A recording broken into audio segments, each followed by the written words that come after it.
बनना इधर है, ठीक है। जो भी जिनको भी एग्जाम देना है वो अपना करंट अफेयर कवर करने से सितंबर वगैरह को देखें। ठीक है, स्टार्ट कर रहे हैं।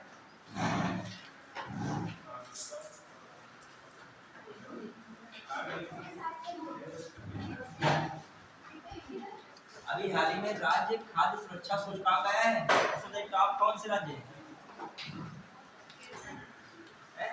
केरला। कौन है टॉप? केरला है। सेकंड पे कौन? तमिलनाडु है। थर्ड पे कौन चल रहा है? जम्मू कश्मीर है। फोर्थ पे कौन है? गुजरात। चलिए देखते हैं हम लोग, ठीक है। जो क्या नहीं, सेकंड पे तमिलनाडु है, देख लीजिएगा। नीचे के दो हैं, फिर ऊपर है, फिर वेस्ट साइड है, ठीक है। देख लीजिएगा। हाँ, क्या है आपका? जनहित याचिका।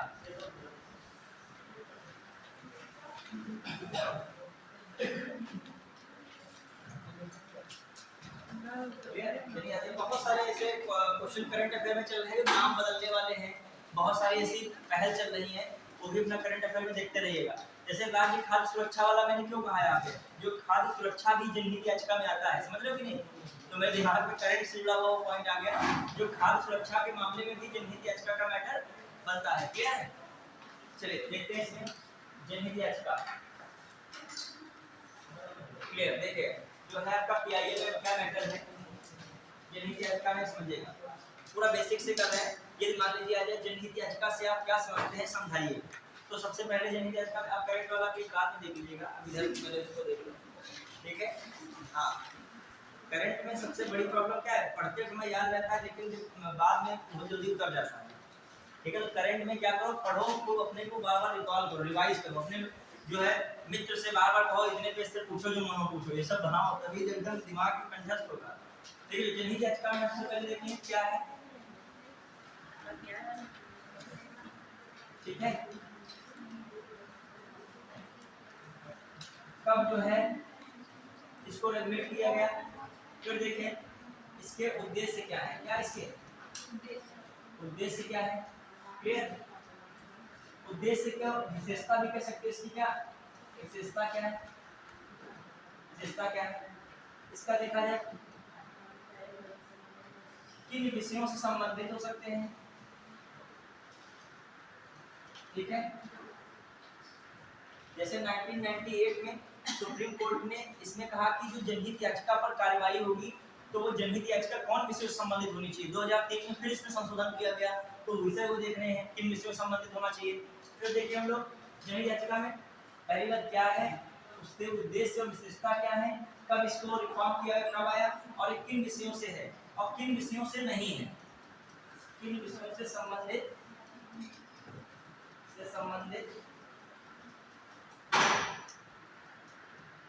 नहीं। क्लियर, वो सब देखेंगे। फिर इसमें जितने भी वाद, जो प्रमुख वाद हैं, जो प्रमुख क्या है वाद है, उनको देखेंगे, केस है पीआईएल वाले। क्लियर, तो ये सारी चीजें स्टार्टिंग में इस तरीके से, यदि आपको मेंस में लिखना है कि जनहित याचिका से आप क्या समझते हैं, समझाइए, उसकी विवेचना कीजिए। तो आप मन में ही पॉइंट सोच लोगे, बताना होगा स्टार्टिंग में, आपको मन में ही सोच लोगे। इसकी अवधारणा बतानी होगी, अवधारणा कहाँ से आई है, इसके प्रतिपादक बताने होंगे, जो इसके प्रवर्तक है, रिफॉर्म जिन्होंने इसकी शुरुआत की है, उनको भी बताना होगा। फिर आप ये बताओ कि आखिर ये किस प्रकार की प्रक्रिया है, मतलब इसको समझाइए सरल शब्दों में, परिभाषा के तौर पे। और फिर मन में ही सोच लीजिए क्या बताना है आपको, इसके गोल बताने, उद्देश्य बताने हैं, इसकी क्या बतानी है, जो है विशेषताएं जो भी हैं वो बताना है आपको। और फिर मन में ही सोच लीजिए किन विषयों पर ये जनहित याचिका लागू होती है और कौन से विषय जनहित याचिका से क्या रखे गए हैं, दायरे से बाहर है, ये सब बताओगे। और फिर लास्ट में निष्कर्ष में रखोगे, निष्कर्ष में प्रयास कीजिएगा पॉजिटिव बताइएगा और क्या बताओ, नेगेटिव बताओ। समझ पा रहे हो? जब पॉजिटिव क्या है,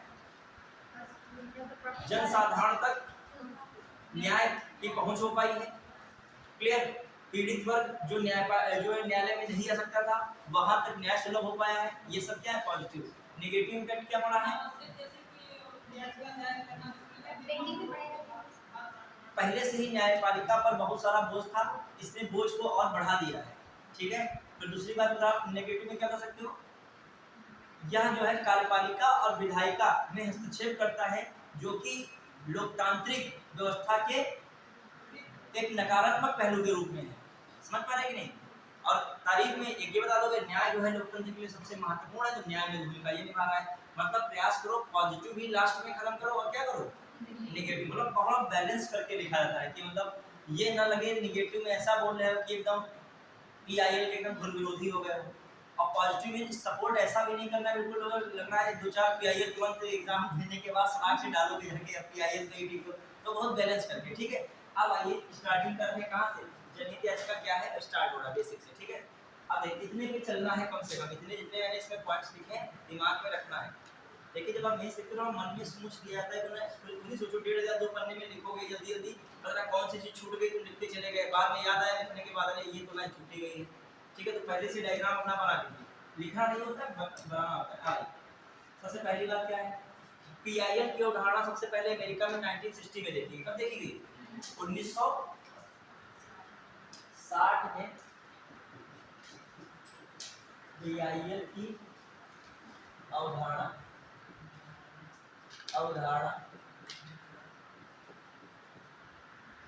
सर्वप्रथम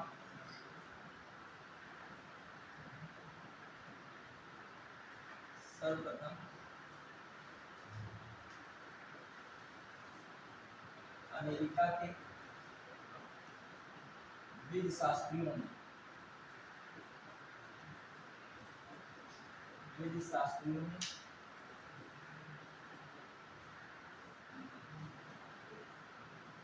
रखी, ठीक है। तो सबसे पहले इसकी अवधारणा किसने रखी? अमेरिका के विषय अमेरिका में रखी गई, सीधे लिख सकते हो अमेरिका में रखी गई। तो सबसे पहले अवधारणा कहाँ पर आई? अमेरिका में। फिर जो देखें 1980 के दशक में, 1980 के दशक में भारत में पीआईएल का मतलब जनहित याचिका के प्रवर्तक 1980 के दशक में भारत में जनहित याचिका के प्रवर्तक पीएन भगवती तथा कृष्ण अय्यर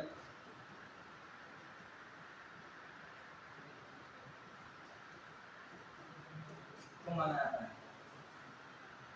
कृष्ण अय्यर ने जो है 1980 के दशक में भारत में जनहित याचिका के प्रवर्तक पीएन भगवती तथा कृष्ण अय्यर को माना जाता है। तो दिमाग रखिएगा दो नाम है, कभी कभी एक नाम आता है लेकिन ये दोनों नाम है तो ज्यादा उचित है। कहा दोनों को ही आता है लेकिन जो है सामान्यतः लोग बस पीएन भगवती को ही कहते हैं, लेकिन वैल्यू दोनों लोगों की क्या है। अभी देखा जाए कृष्ण अय्यर ने ही पहले तो देखा था मैटर, कौन सा? तिहाड़ जेल वाला, किसने देखा था? कृष्ण अय्यर, ठीक है। फिर आ जाइए ध्यान दीजिएगा, अब जो हम लोग ये देख रहे हैं तो एक परिभाषा के तौर पर है, ठीक है। मेन क्या है, ठीक है। इसमें देखते हैं क्या क्या महत्वपूर्ण चीजें हैं कि अब देखिए हम लोग 1980 में देखिए, अब आखिर पीआईएल क्या है, ठीक है। तो बेसिक था पीआईएल में हम लोग बता रहे थे कहां से इसकी उत्पत्ति हुई, अमेरिका से हुई। भारत में कौन उत्पत्ति कर रहा है, कौन कर रहा है? पीएन भगवती और कृष्ण अय्यर। अब देखिए क्या है, देखो सामान्यता क्या है, सार्वजनिक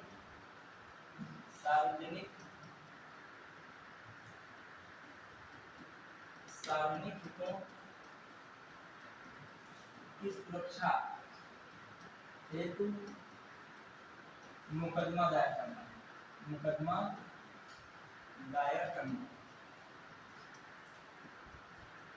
सार्वजनिक हितों की सुरक्षा हेतु क्या करना? मुकदमा दायर करना। मतलब पीआईएल का मतलब सामान्यतः देखा जाए एक हिसाब से मुकदमा दायर करना किन मामलों में? सार्वजनिक हितों की सुरक्षा है। अब आइए ये इनमें होता क्या है, इसमें कैसे प्रकार का जो है मामला आएगा, पीआईएल के अंतर्गत याचिका, पीआईएल के अंतर्गत याचिका पीड़ित पक्ष द्वारा न होकर पीड़ित पक्ष द्वारा याचिका दायर न करके, पीड़ित पक्ष द्वारा दायर न करके बल्कि ऐसी याचिका या जो है जो किससे संबंधित, जनहित से संबंधित याचिका, जबकि जनहित से संबंधित याचिका स्वतः न्यायालय द्वारा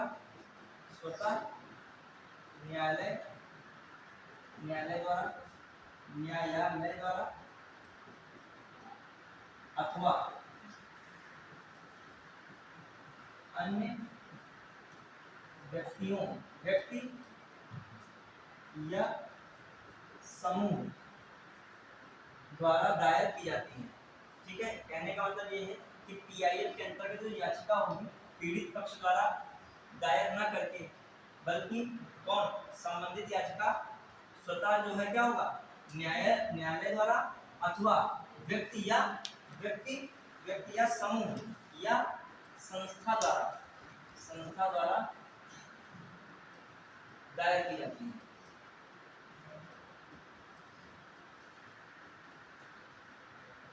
क्लियर, समझ पा रहे हो नहीं?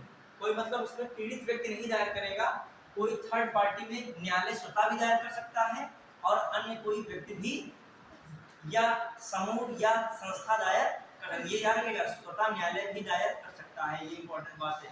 ये सो मोटो का सो मोटो, ये व्यवस्था करेगा सो मोटो। क्लियर, अब आ जाइए, बहुत सारे मैटर में देखा न्यायालय खुद ही अपने आप उस व्यवस्था को देखता है। अब देखिए कैसे, समझिए इसको। मान लीजिए ऐसा बेसिक बता रहा हूँ, लोकस स्टैंडी एक वर्ड आता है, लोकस स्टैंडी, ठीक है, और फिर आता है जनहित याचिका। क्या है लोकस स्टैंडी का संबंध जनहित याचिका से कैसे? ये कोई सिंगल व्यक्ति है, ठीक है, ये कोई सिंगल व्यक्ति है, कोई मामला होगा, कोई मामला या विवाद हुआ, दो ही मामलों में या इनके क्या है, अधिकारों का संरक्षण करवाना है, इनको अधिकारों का हनन हो रहा है, या फिर किसी विवाद में फंसे हुए हैं, उसके समाधान के लिए कहाँ पर मुकदमा दायर होगा? यहाँ पर होगा, न्यायालय में। क्लियर, न्यायालय मामला जाएगा। अब देखिए इसमें देखा जाए दो ही पक्ष तो हुए, ये किसी मामले में फंसे हैं तो एक सामने वाला पक्ष होगा और एक ये होंगे। उससे निकलने के लिए कहाँ जाएंगे? न्यायालय जाएंगे, स्वयं जाएंगे। कौन जाएंगे? स्वयं। क्लियर, अब मान लीजिए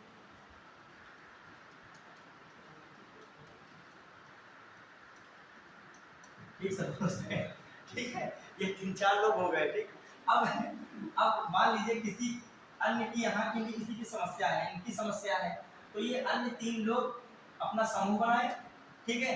अब इनकी समस्या जो है, ये समस्या यहाँ ना जाके, ये समस्या यहाँ सीधे नहीं जा रही न्यायालय में, ये समस्या किसके पास जा रही है? इनके पास जा रही है। समस्या किसके पास जा रही है? समूह में जा रही है। और ये समूह के पास, और ये उन समस्या का समाधान करने के लिए कहाँ जा रहे हैं? न्यायालय में जा रहे हैं। ठीक है, जब कोई सिंगल व्यक्ति से मामला जाता है तो उसे लोकस स्टैंडी कहते हैं। क्या कहते हैं? जब कोई व्यक्ति अपने अधिकारों के संरक्षण या विवाद में फंसा होने से इंसाफ पाने के लिए न्यायालय में जाता है तो उसे क्या कहते हैं? लोकस स्टैंडी कहता है। क्या कहता है? लोकस स्टैंडी व्यवस्था। क्लियर। जब मान लीजिए ये पीड़ित व्यक्ति हैं, ये न्यायालय तक जाने में क्या है? सक्षम नहीं। मान लीजिए गरीब है, ज्ञान नहीं है, असमर्थ किसी भी प्रकार से हो सकते, सामाजिक आर्थिक दशा इनकी क्या है? प्रतिकूल है, तो जा नहीं पा रहे। तो अब इसके लिए कौन जो है, ये जन भावना से प्रेरित व्यक्ति हैं, इनका समूह है, ये जन भावना से प्रेरित व्यक्तियों का समूह। ये कहाँ जा रहा है? इनकी समस्या का निजात कराने के लिए वहां पर मामला इनका याचिका दायर करता है। जो भी इनकी याचिका है कहाँ दायर हो रही है? न्यायालय में। अब रिजल्ट आएगा, वो आएगा तो इनके लिए आएगा। किसके लिए आएगा? जो भी न्यायालय जब कोई मामला उठाएगा तो किसके लिए उठाएगा? इनके लिए, या इनसे जुड़े और व्यक्ति हैं, ठीक है, उनके लिए उठाएगा। मान लीजिए घर वाले प्रताड़ित लोग थे, ये मान लीजिए गरीब लोगों का समुदाय है, आर्थिक रूप से सामाजिक रूप से कमजोर लोगों का समुदाय है, निरक्षर लोगों का समुदाय है, जिनको नॉलेज नहीं है कैसे हम अपने अधिकार या जो अपनी सुविधाओं की बात कर पाएंगे, उन सब लोगों का ये ग्रुप है मान लीजिए। और ये जनभावना से प्रेरित होशियार लोगों का ग्रुप है, या कोई संगठन है, या कोई समूह है, या एनजीओ है जो सबकी भलाई का कार्य करता है। तो ये इनकी समस्या को कहाँ ले जाएगा, न्यायालय में ले जाएगा, और न्यायालय त्वरित न्याय के माध्यम से क्या करेगा, उस पर सुनवाई करेगा और इन लोगों को क्या मिल पाएगा, न्याय मिल पाएगा। तो ये एक हिसाब से कौन सा प्रोसीजर है, जनहित याचिका।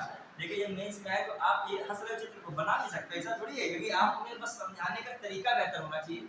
अभी मान लीजिए आप बनाना चाहते हो तो आप बहुत, देखिए एग्जाम हॉल में उससे नंबर लेने एग्जामिनर से, तो कैसे प्रभावित होगा, उसको ये लगेगा। और बता दीजिए ये जो सिंगल व्यवस्था है क्या, लोकस स्टैंडी, यहाँ पर क्या लिख दोगे, लोकस स्टैंडी है।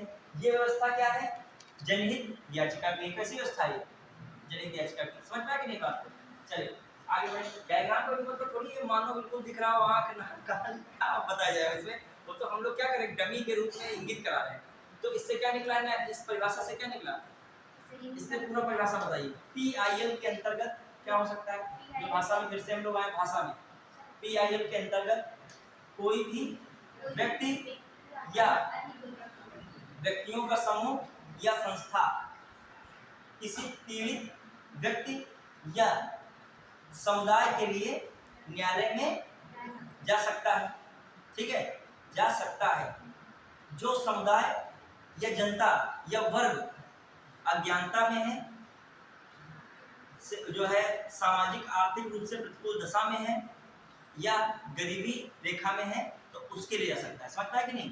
पहली बार मैंने परिभाषा क्या बताई, बता सकते हो, पीआईएल के अंतर्गत कोई भी व्यक्ति, जन भावना से पीड़ित व्यक्ति, व्यक्तियों का समूह या संस्था किसी पीड़ित व्यक्ति, वर्ग या समूह के लिए न्यायालय जा सकता है, जबकि संबंधित पीड़ित समूह गरीब, आर्थिक सामाजिक रूप से पिछड़ा, अज्ञानी तथा जाने में असमर्थ है। जबकि जाने में क्या है, वो असमर्थ है, उस स्थिति में जा सकते हो। क्लियर हुआ, समझ पाया कि नहीं। तो ये एक मतलब स्टैंडर्ड परिभाषा है, इसको भी लिख लीजिएगा, इस बात को भी लिखिएगा। ठीक है, प्रोडक्ट्स में क्या है मामला, पीआईएल के अंतर्गत कोई जन भावना से प्रेरित व्यक्ति, पीआईएल के अंतर्गत कोई जन भावना से प्रेरित व्यक्ति, समूह या संस्था, समूह या संस्था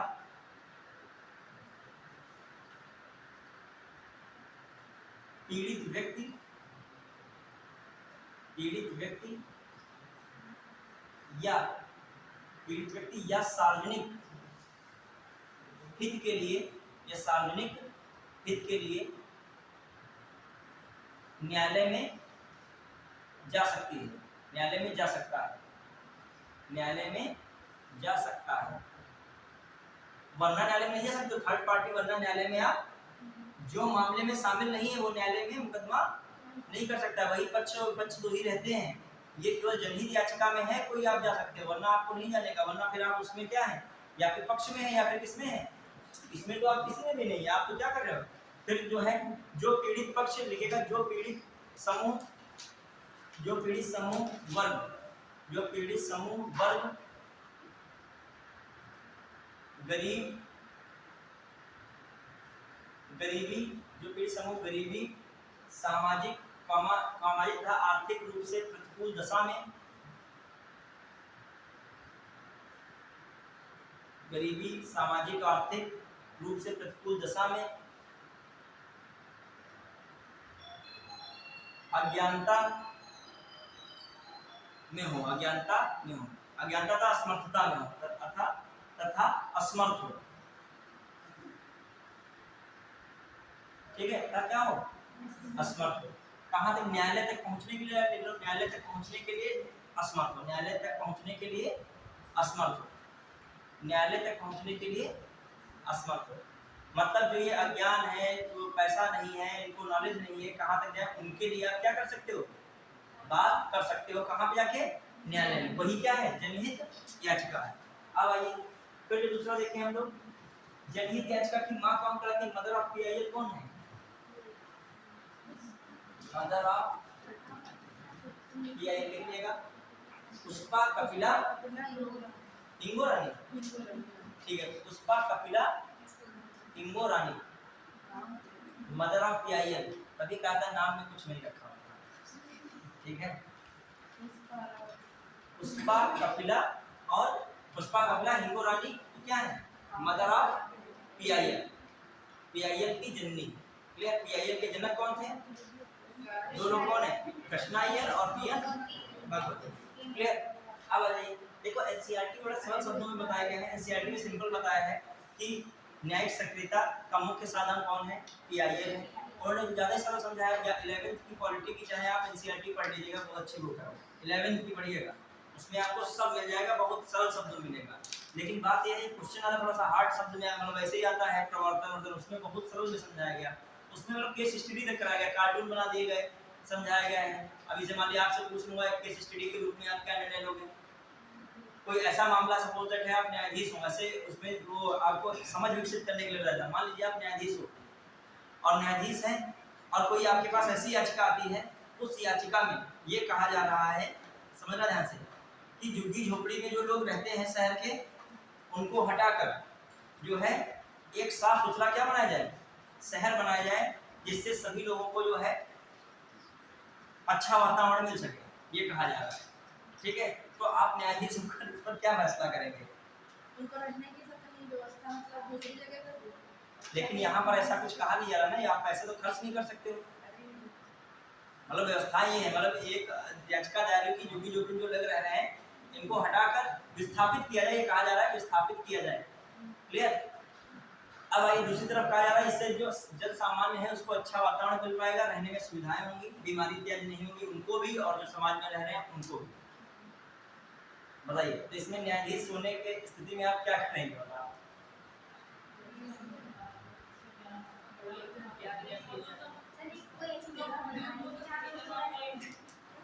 आपके पास दो हैं, एक वातावरण बढ़िया देना है और एक जीवन का अधिकार है। जीने का अधिकार है, मतलब निवास का अधिकार एक हिसाब से उनका क्या है, जीने का अधिकार है। तो प्राथमिकता पहले किसको दी जाएगी? जो जीने का अधिकार है पहले उनको, वातावरण तो बाद की बात आएगी, वातावरण तो बाद में है, पहले क्या है, जीने का अधिकार। तो आप प्राथमिकता पहले किसको दोगे? झुग्गी झोपड़ी में है, पहले उनका विस्थापन सही से हो पा रहा है कि नहीं, वो जीने में सक्षम है, जहाँ भी रुक पाएंगे, सर्वाइव जीवन कर पाएंगे कि नहीं कर पाएंगे।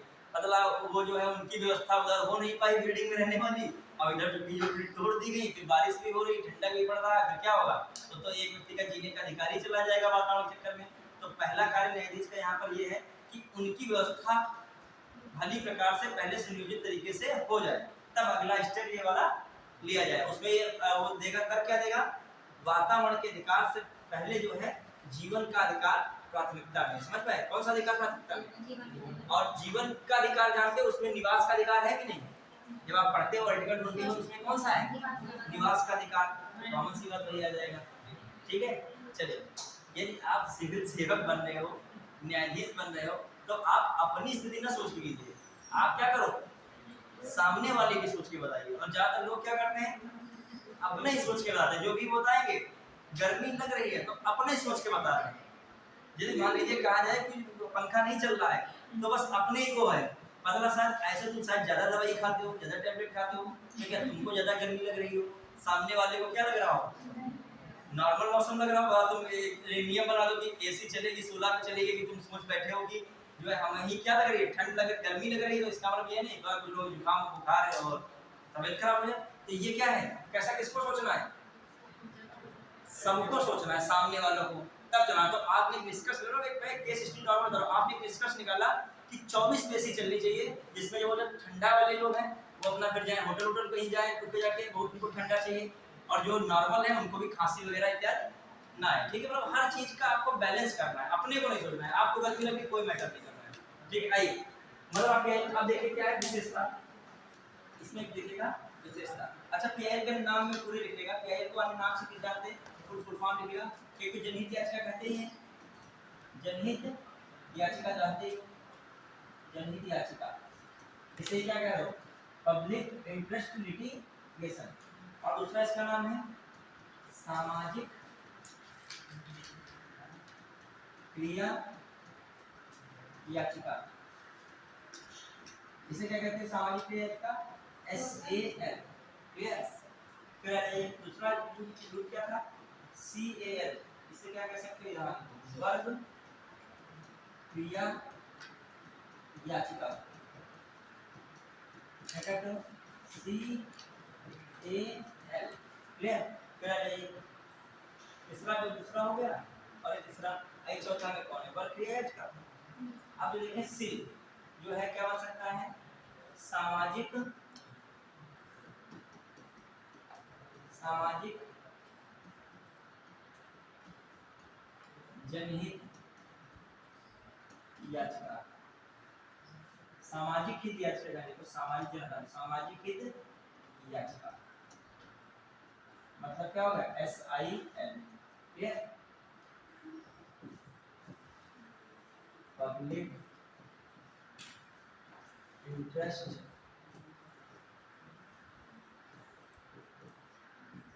यूटिलिटी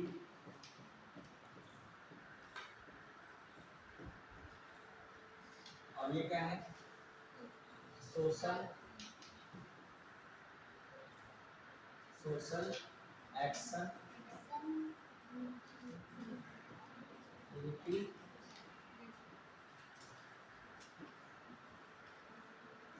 और ये क्या है, क्लास एक्शन लिटिगेशन। और ये क्या है,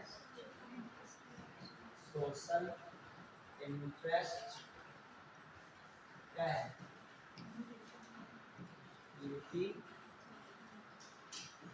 litigation clear. Social interest litigation बढ़िया है। अब देखिए ये सब तो हो गया, अब इसमें हम लोग विशेषता में क्या करेंगे, विशेषता कह लीजिए या क्या कह लीजिए, उद्देश्य। क्या क्या मिल रहा है विशेषता उद्देश्य में, पहले बताइए कानून के शासन, कानून के शासन की क्या हो रही है, कानून के शासन की रक्षा। इस माध्यम से कानून का शासन की क्या की जा रही है, रक्षा की जा रही है। दूसरा बताइए क्या हो सकता है, कानून के शासन की रक्षा हो गया, दूसरे में और क्या हो सकता है, आर्थिक और सामाजिक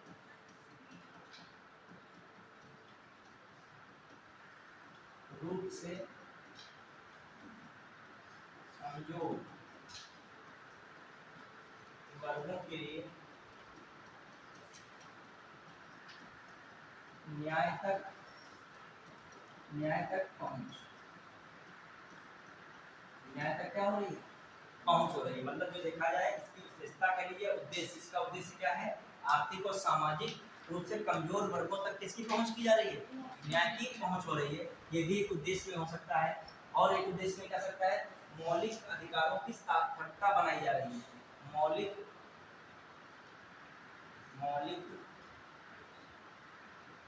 अधिकारों की सार्थकता बनाए रखना, मौलिक अधिकारों क्या रखना, सार्थकता बनाए रखना। अब आइए जैसे जो देखें हम लोग मौलिक अधिकारों सार्थकता की बात की जाए, कई सारे वाद रिलेटेड रहते हैं। जैसे इससे क्या फायदा मिला है, उद्देश्य इसके कौन कौन से पूरे हो रहे हैं, इससे निर्वाचन में सुधार, इसमें सुधार हो रहा है, निर्वाचन कहीं ना कहीं जनहित याचिका ने स्वतंत्र और निष्पक्ष निर्वाचन व्यवस्था को बनाए रखने में क्या निभाई है, भूमिका निभाई है। ठीक है, फिर क्या हो सकता है, जेल व्यवस्था में क्या हुआ, सुधार हुआ, कमजोर वर्ग तक क्या पहुंचा है, वर्ग तक न्याय पहुंचाना, मौलिक अधिकारों की क्या हुई, रक्षा हुई, की रक्षा, महिला बच्चों और अत्याचार कम हुआ, क्या हुआ, अत्याचार कम हुआ, अत्याचार कम। ये सब बातें किससे संबंधित आ रही हैं, जो इसकी विशेषता उद्देश्य है, लगभग यही सब उद्देश्य हैं। मतलब अत्याचार कम होना, महिला बच्चों पर अत्याचार कम होना, क्लियर, बढ़िया। तो सब विशेषता खास कर विशेषता 3 रखेगा दिमाग में, जैसे मेंस में लिखने का है तो विशेषता खास कर क्या है, कानून का शासन की, कानून के शासन की क्या हो रही है, रक्षा हो रही है इसके माध्यम से। दूसरी बात क्या है, आर्थिक और सामाजिक रूप से जो कमजोर लोग हैं वहां तक न्याय की क्या हो रही है, पहुंच हो रही है। और तीसरी बात सबसे इंपॉर्टेंट जो है क्या है, मौलिक अधिकारों की सार्थकता बनाए रखना। मतलब मौलिक अधिकारों की सार्थकता बनाए रखना, ये बहुत सारी ऐसी चीजें कर रहा है जो मौलिक अधिकारों को लागू कराने में क्या करता है, भूमिका निभा रहा है। कौन, जनहित याचिका। अब आइए जनहित याचिका से लाभ क्या है बताइए, इसके लाभ क्या हो सकते हैं, बताओ समझ के अपने आप बताओ। हाँ लाभ बताइए। हाँ आपको क्या मिल सकता है, पहली बात लोकतांत्रिक व्यवस्था मजबूत हो रही है कि नहीं, लोकतांत्रिक व्यवस्था मजबूत। और बताइए,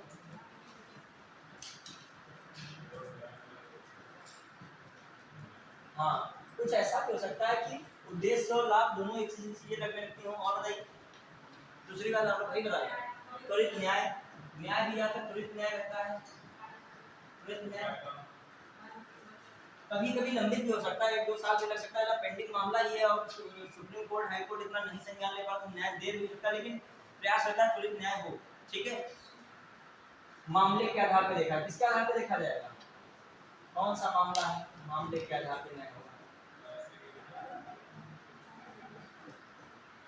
ठीक है, फिर जो है दूसरा देखा जाए, कमजोर वर्ग तक न्याय पहुंच रहा है, कमजोर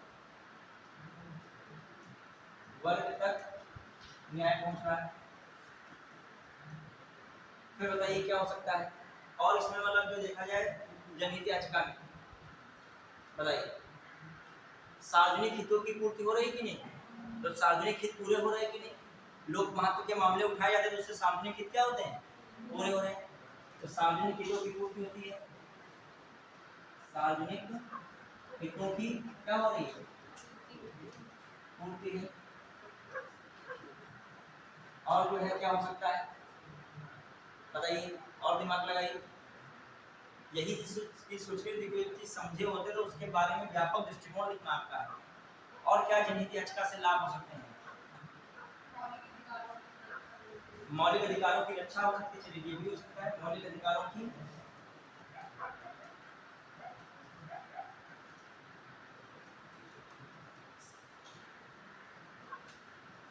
रक्षा को बढ़ावा मिलता है, यह सार्थकता मौलिक अधिकारों की बन रही है। तो ये सब बातें किस संबंध है, ये जो है जनहित याचिका संबंधित कुछ महत्वपूर्ण बातें। अब आइए अभी बता रहे थे, ये कोचिंग का भी बता रहे थे, उसी का भी बता रहे थे कि कहाँ पे जनहित याचिका दी जा सकती, नहीं दी जा सकती।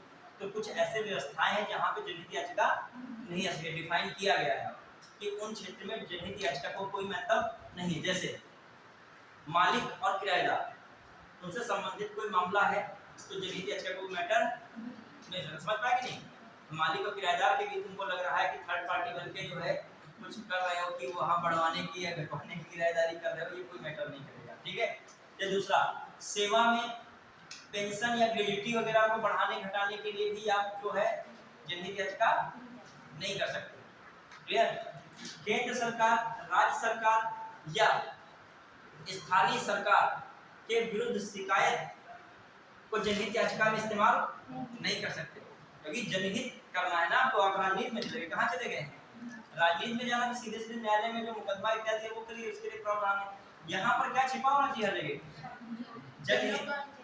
फिर बताइए और कौन सी जनहित में हो सकती है, जनहित में इसको दायरे से बाहर रखा गया है, समझ पाइए, मतलब इसमें क्या मैं कर रहा हूँ, जैसे मान लीजिए केंद्र सरकार, राज्य सरकार का कोई विभाग है, उसके खिलाफ आप जनहित याचिका नहीं डाल सकते। तो मान लीजिए इसका कोई विभाग हो, केंद्र सरकार, राज्य सरकार का उसका कोई विभाग, और उस विभाग के अंतर्गत कोई योजना हो, तो इसका योजना में भी आप क्या हो गए उस हिसाब से बाहर हो गए। जनहित के लिए जो देखा जाए, मूल रूप से देखा जाए जनहित याचिका वहां से क्या हो गई, बाहर हो गई। तो क्षेत्र कौन है और कौन क्षेत्रों में नहीं है, मान लीजिए क्वेश्चन इस तरीके का आ गया, सेंटेंस वाइज क्वेश्चन आ गया कि निम्नलिखित में से जनहित याचिका संबंधित कौन सा कथन सही नहीं है। तो स्टेटमेंट में दे रहा हूं, आप बताइएगा। पहला, जनहित याचिका का सर्वप्रथम प्रतिपादन अमेरिका देश में हुआ। दूसरा, जनहित याचिका की माता या जननी पुष्पा कपिला हिंगो रानी को कहा जाता है। फिर जनहित याचिका बंदी गए बनाए गए व्यक्तियों संबंधित उपेक्षित बच्चों, श्रम मजदूरों को न्यूनतम भुगतान न करने संबंधी मामलों में दायर किया सकती है। अगला स्टेटमेंट, जनहित याचिका मकान मालिक और किराएदार संबंधी मामलों में भी दायर की जा सकती है। कौन हो गया? ये वाला क्या गलत हो गया। ये आप कुछ इसलिए बता रहे हैं कि आप इसको कॉन्सेप्ट के साथ क्या किए, फैक्ट भी पढ़े और कॉन्सेप्ट भी पढ़े, तो इससे रिलेटेड क्वेश्चन में सकते हैं। अब लिखिएगा जनहित याचिका संबंधित कुछ मामले हैं। देखो सुप्रीम कोर्ट और ज्यादा कौन देखता है जनहित याचिका को? High court. व्यवहारिक बता रहा हूँ, ये थोड़ा लिख रहा नहीं, व्यवहारिक है कि मेन जनहित याचिका कौन देखता है? सुप्रीम कोर्ट और हाई कोर्ट। अच्छा एक और चीज, जनहित याचिका का इस्तेमाल वहां भी नहीं कर सकते हो। शीघ्र मुकदमे की सुनवाई के लिए जनहित याचिका का इस्तेमाल नहीं कर सकते। मतलब सोचो जनहित याचिका हम बना के और अब उस मामले को क्या करवा दें, जल्दी सुनवाई करवा दें, तो भी जनहित याचिका नहीं है। और तीसरा पक्ष जनहित के लिए क्या होना जरूरी है? आवश्यक है। कोई दूसरा पक्ष वाला जिसका खुद का स्वार्थ, जैसे मानिए मैं कह रहा हूँ जनहित का मतलब थर्ड पार्टी में बता रहा हूँ, यदि सेकंड पार्टी चलेगी तो इसका मतलब क्या होगा? यहाँ पे जनहित रहेगा क्या? मानिए लड़ाई झगड़ा हुआ तो लड़ाई झगड़े में दोनों ही बच गए, तो इसमें दोनों का स्वार्थ है ना कि हम छूट जाए, हम छूट जाए, स्वार्थ तो हुआ। तीसरा तो कोई मतलब नहीं, तो जनहित का हो पाया। अब ये दो के मैटर के बीच में तीसरा उस मामले में क्या कर रहा है? मान लीजिए तीसरा समझ रहा है ये कमजोर व्यक्ति है, ये असहाय है, दुर्बल है, कुछ ऐसे समुदाय का सपोर्ट कर रहा है, तो आपका क्या माना जाएगा? जनहित है। उसमें आपका पर्सनल हित किसी भी प्रकार से दिखाई न पड़ा। अच्छा न्यायालय क्या करता है? जनहित याचिका बहुत आती है, हर जनहित याचिका को तुरंत नहीं सॉल्व करता है, साल डेढ़ साल इसमें भी लग जाते हैं, इतना न्यायालय के पास टाइम नहीं।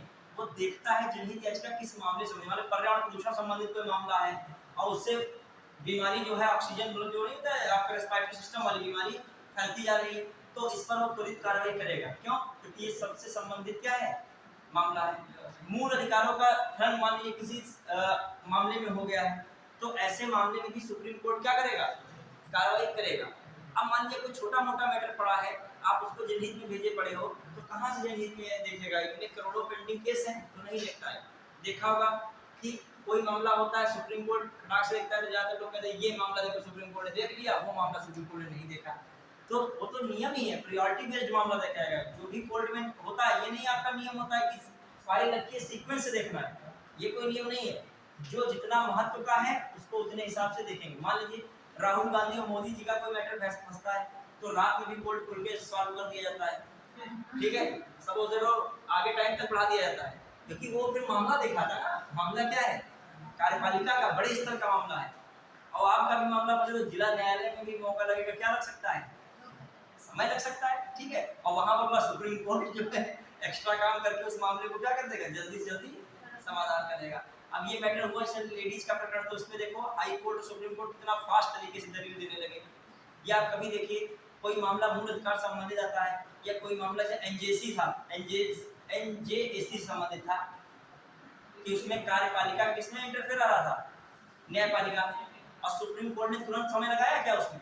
उसमें भी यही कहते कि 2 साल 3 साल करोड़ मामला पड़े हैं, नहीं, कुछ मामले प्रायोरिटी बेस्ड देखे जाते हैं। चलिए आइए अब अगला देखिएगा, कौन सी चीज देखिए, क्या अपन 1998 में सुप्रीम कोर्ट द्वारा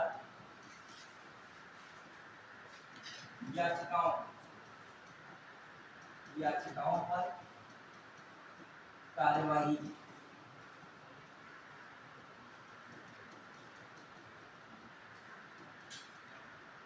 संबंधित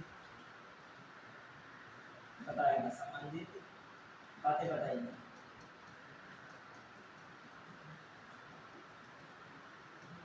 इसमें संशोधन कब हुआ? संशोधित इसको किया गया 2003 में, संशोधित स्वरूप आया इसका 2003 में। अब आ रहा है, अब इसमें निकल रहा है कि कौन से विषय आते हैं जनहित याचिका में जाकर, कौन से विषय नहीं आते। इसमें कहा है कि किन याचिकाओं पर क्या करनी है? कार्यवाही में होनी है, किन याचिकाओं पे कोई मतलब उसका नहीं है, जनहित याचिका का मतलब नहीं है। अब जैसे कौन सी बातें हैं, पहले उनको रख रहे हैं, बताइएगा आपको। मतलब जनहित याचिका के जो विषय हैं, पीआईएल के विषय बताइएगा, पीआईएल के विषय। पहला बंधुआ श्रमिक, बंधुआ श्रमिक के मामले में क्या रहेगा, PIL दायर की जा सकती है। क्लियर। बंधुआ मजदूर के समय उपेक्षित बच्चे, उपेक्षित इनका कोई ना हो वो बच्चे, ठीक है, उनके संबंध में कोई जनहित याचिका दायर की जा सकती है। फिर आ जाइए अगला, और क्या हो सकता है, मतलब उपेक्षित बच्चे के अलावा और कौन इसमें रखेंगे, श्रमिक, श्रमिकों को न्यूनतम भुगतान न करने पर, श्रमिकों को न्यूनतम भुगतान न करने पर, ये भी हो सकता है, वह शोषण करने पर उनका। फिर और बताइए कौन हो सकता है, दंगा पीड़ित व्यक्ति हो सकते हैं, दंगा पीड़ित। और कौन हो सकते हैं इसमें जो हम लोग जो है जनहित याचिका दायर कर सकते हैं उस मामले में, पर्यावरण के जरिए मामले में, पर्यावरण संबंधित मुद्दों में। अब पर्यावरण संबंधित मामलों में समझिए, पर्यावरण बहुत व्यापक शब्द है, इसमें जल प्रदूषण, वायु प्रदूषण, ध्वनि प्रदूषण, सब प्रकार के प्रदूषण आ रहे हैं। प्लस इसमें एक और मामला आ रहा है वन्य जीव संरक्षण, जो वन्य जीवों के मामले में भी, संरक्षण के मामले में क्या कह सकती है, जनहित याचिका। मतलब पर्यावरण को एक छोटा सा थोड़ी है, पर्यावरण में क्या है, एक तो आपका प्रदूषण से रिलेटेड है, और एक जो है प्राणी मात्र जो है उसके कौन है, जो वन्य जीव में जीव जंतु हैं जो मेन रहते हैं पर्यावरण के लिए हितैषी है, उनके लिए भी बात आ रही है, उनके लिए भी क्या दायर कर सकती है जनहित याचिका। मतलब कह दिया जाए वन्य एवं वन्य जीवों के लिए भी जनहित याचिका दायर कर सकती है, ये बात क्या है, सही है। क्लियर। फिर आ जाइए अगला, और कौन हो सकता है इसमें, खाद्य, खाद्य सुरक्षा के मामले में,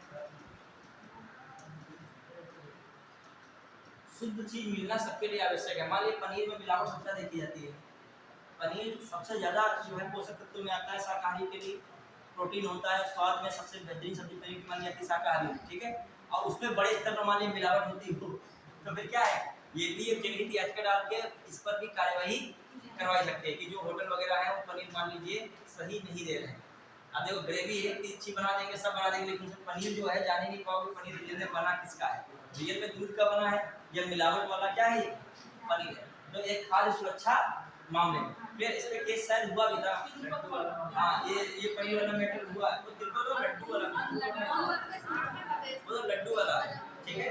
तो दूसरा मैटर है वो फैट में जो है बताया जा रहा है कि जो फैट है वो शायद बीफ वाला को जुड़ा है, हाँ एनिमल, हाँ घी वो अलग इशू है। दूसरा मैं बता रहा था, मान लीजिए गाजियाबाद नोएडा कहीं बात उठी थी कि जो खाद्य पदार्थों में क्या हो रही मिलावट, हाँ उसको भी कर सकते हो। खाद्य पदार्थ में मिलावट में क्या है, मान लीजिए धार्मिक भावना से आहत होने वाला है कि किसी भी धर्म में मान लीजिए किसी जानवर को पूजनीय माना जा रहा है और किसी जानवर को बिल्कुल जो है अछूत माना जाता है, मतलब उसको अपने धर्म में बिल्कुल उसको क्या करते हैं निग्लेक्ट करके रखते हैं। जैसे इस्लाम में सुअर को क्या है बिल्कुल दूर रखते हैं, कहीं भी होगा जहाँ सुअर का मीट वगैरह होगा वो वहाँ से अपनी दूरी बना के रखते हैं। अब मान लीजिए कोई मस्जिद इत्यादि में उसका जो सुअर का मीट इत्यादि पहुँचाता है, कुछ ऐसा मैटर है तो क्या हो सकता है धार्मिक भावना आहत, खाने वाले में कोई चीज ऐसी कुछ मात्रा पाई जाए तो क्या रहेगा। तो ये भी जो पूरा उनका एक मामला समुदाय है वो जनहित में, उनके लिए भी तो एक प्रॉब्लम है, किससे संबंधित मामला हो गया। और ये हिंदू धर्म में मान लीजिए कोई भी चीज है उसमें फैट है, उस फैट में कहा जाए चर्बी का फैट है, और चर्बी में भी किसकी चर्बी बताई जा रही है गाय इत्यादि की चर्बी, तो ये भी मामला किससे हो गया। तो खाद्य मिलावट मतलब ये भी चीजें क्या जनहित में डाल सकते हैं कि इस पे कार्रवाई की जानी चाहिए, त्वरित और उसमें निर्णय बहुत जल्दी आएगा जो कुछ आएगा। क्लियर। फिर यही अब आई मामला था, अब यही हाल है आप शाकाहारी लिखे हैं रेस्टोरेंट वेज और उसमें मान लीजिए सब्जी में कुछ और दूसरी सब्जी निकल आए, ठीक है, तो आप उस रेस्टोरेंट को बंद करवाने की क्षमता रखते हैं यदि आपके अंदर टैलेंट है तो, वरना कुछ बात नहीं है। लेकिन ये आप बेच सकते हो नॉर्मली, बेशक बेच सकते हो, लेकिन आपको क्या होना चाहिए लिखा स्पष्ट होना चाहिए। देखा होगा आपने रेड और ग्रीन का साइन बनाते हैं कि नहीं, कोई भी चीज देखो वेज है तो ग्रीन है और नॉन वेज है तो क्या है रेड। तो ये सब चीज देखिए कोई भी आप बड़े से बड़ा होटल देखोगे तो वहाँ बटा होता है, भले वेज नॉन वेज हो, लेकिन क्राइटेरिया बड़े होटल की बात कर रहा हूँ, ठीक है। यदि मान लीजिए पिज्जा बन रहा है तो मशीन से पिज्जा दर बनता है, मैकडोनल्ड का पिज्जा हमारे मशीन से बन रहा है, तो वेज वाला अलग निकल रहा होगा, नॉन वेज वाला अलग। ये नहीं है उसी सांचे में चिकन वाला डाला गया, उसी सांचे में कौन है आलू वाला डाला गया, ये नहीं है। भले और फिर क्या है कि आपका वेज है और इनका क्या है, तो चीजें अलग रखी जाएंगी, ठीक है। चलिए, तो ये किससे संबंधित मामला हो सकता है? कभी उसमें बहुत लोग खा के चले गए, अब मान लीजिए, और फिर उसमें लगाया कि जो है इन्होंने जो है एक ही मशीन से दोनों चीजें क्या कर दी थी, निकाल दी थी। तो सब लोग जनहित याचिका भी डाल सकते हैं कि ये इन्होंने क्या किया है, हमारी भावना के साथ खिलवाड़ किया, हम ये वाले हैं तो हमको यही वाला चाहिए था, इसका पेमेंट हमने किया, ठीक है। आइए अगला मामला क्या है, आज बताइए कौन सा मामला हो सकता है? हाँ, कौन सा? नारी से क्या आता है, लेडीज थोड़ा जरूर याद रहेगा तो लोगों को। हाँ, महिलाओं वाला संबंध लिख देगा, महिलाओं को पीड़ित संबंध, महिलाओं ये रही बल्कि अत्याचार पुरुष पे भी होता है, ऐसा नहीं है, ठीक है। अत्याचार वर्ड ये कुछ बना थोड़ी जान के, अत्याचार वर्ड ये इसलिए थोड़ी बना कि महिलाओं के लिए जोड़ा जाएगा, नहीं अभी वो करेंगे कमजोर महिला, इतना महिलाओं को कमजोर करना अभी अभी वो लिखा जाएगा, लेकिन यहाँ पर स्पेशल महिलाओं को इंगित किया गया। विशाखा गाइडलाइन है वो किसके लिए है, स्पेशल महिलाओं के लिए, पुरुष के लिए कोई स्पेशल गाइडलाइन नहीं आई है, तो यहाँ पर इंगित किसको करना पड़ेगा, महिला को। अब देखिए, महिलाओं से संबंधित अपराध सुन लीजिए, ये महिलाओं में आप जनहित क्यों कह रहा हूँ, दहेज दहन, दहेज दहन समझते हो, दहेज के मैटर में जो जला दिया जाता है, ये वाला मैटर आ रहा है, ठीक है। हत्या, बलात्कार, ये सब किससे संबंधित हो रहे हैं, महिलाओं से। दहेज प्रथा भी किससे संबंधित है, महिलाओं से। तो इसलिए यहाँ पर महिलाओं पर अत्याचार का मामला बड़ा व्यापक है, एक अत्याचार थोड़ी है। अभी कह दिया जाए, कोई महिला कह रही है कि हमारी शादी हुई तो वधू अत्याचार हो रहा है, वधू पर अत्याचार, ठीक है, वधू पर अत्याचार सुना है कि नहीं, इसमें भी तो घरेलू महिला हिंसा वाला कानून बन जाता है, सास और ननद के खिलाफ क्या होता है, मुकदमा दायर हो जाता है, ठीक है। तो ये भी मामला होता है। तो महिला पर अत्याचार कई प्रकार के, पॉजिटिव वाले भी हैं, क्या है, निगेटिव वाले भी हैं, ठीक है। एक वही वाला कपटपूर्ण वाला है अत्याचार, एक है, मतलब देखिए आरोप दो प्रकार के हैं, मैं कह रहा हूँ कपटपूर्ण वाला है, एक क्या है, मजबूरी वाला है। कपटपूर्ण आरोप क्या है, सास से जरा भी नहीं बन रही है, तो आपने क्या किया, घुमा फिरा के, जहाँ कोई लड़ाई वाली मैटर आई और पुलिस तक पहुंची, तो बात आपने सास ननद वाला 400 किलोमीटर दूर दिल्ली में बैठी, तब भी आप निकाल दोगे उनको, और पुलिस पूछताछ करेगी, ऐसा मैटर है, कानून में ऐसे प्रावधान रखे गए, भले लेना देना ना हो, लेकिन पूछताछ इस मामले में होगी जरूर। क्लियर, पहले का कुछ इतिहास उनका खराब रहा है, लोगों का कोई अत्याचार में शामिल नहीं, तो वैसे ही कानून बना दिया गया उन्हीं पर। चलिए अब आइए अगला, ध्यान देकर महिलाओं पर अत्याचार समझ पाए, तभी हमने महिलाओं को लिखा, पुरुष को यहाँ पर नहीं लिखा है।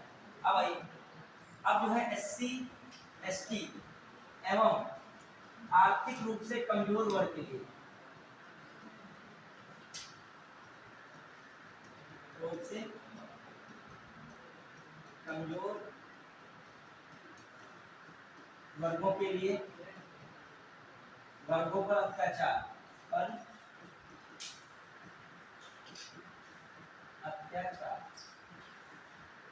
जो है जनहित याचिका दायर की जा सकती है। और यही लाइन आपको वहां मिलेगी, कहाँ पे, आपने लक्ष्मीकांत किताब में यही 3 शब्द हैं, ठीक है। ये जो SC ST एवं आर्थिक रूप से कमजोर वर्ग होगा, उस पर जो अत्याचार होगा, तो ऐसे मामले में जनहित हो सकती है। अब मान लीजिए कोई छोटा मैटर हो, आप जनहित याचिका कर रहे हो, तो मैंने फिर बताया मामले की प्रगति के हिसाब से क्या होगी, सुनवाई होगी। यदि मामला लगेगा संवेदनशील ज्यादा है, तभी उसकी सुनवाई होगी।